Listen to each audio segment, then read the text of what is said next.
working for a living. Sometimes when you're reading text in a different language, it can be hard to know what some of the longer sentences mean. Take a look at the last sentence in the paragraph below. In 2015, the member countries of the United Nations agreed to a plan called the 2030 Agenda for Sustainable Development. This plan called on governments around the world to help their people live better lives through 17 different Sustainable Development Goals, or SDGs.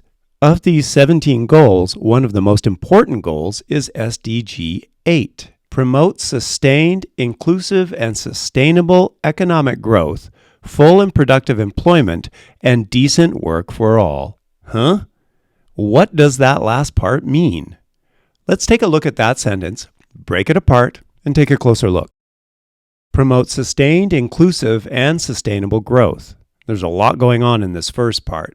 The idea is to create jobs that are sustainable, meaning that the work will not harm and possibly even help the environment.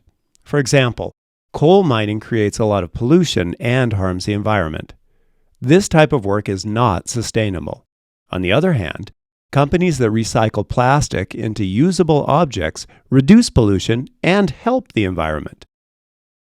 The next part, inclusive, means that companies will hire all members of a society, both women and men, as well as people with disabilities.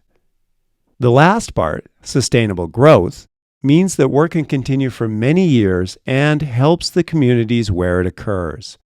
Putting it all together, this all means to create work that is good for the environment, allows all types of workers, and helps the towns where the work takes place. Got it? Now let's take a look at the next section. Full and productive employment. Compared with the section above, this part's easier.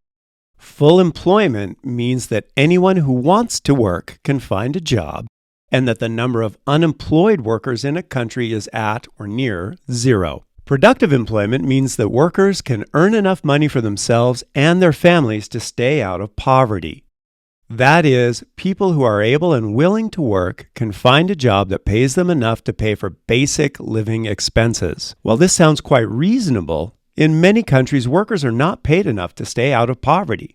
In fact, studies show that about 8% of workers around the world aren't paid enough to pay for basic food, clothing, or shelter. This leads us to our next part, decent work. Decent work for all. Many people who have jobs don't work in places that are safe or pay enough to live on. To be considered decent work, a job must include safety for workers, fair treatment, living wages, and allow workers to express their concerns. Workers need to be respected, treated fairly, and feel safe as part of their basic human rights. So let's take another look at that original sentence.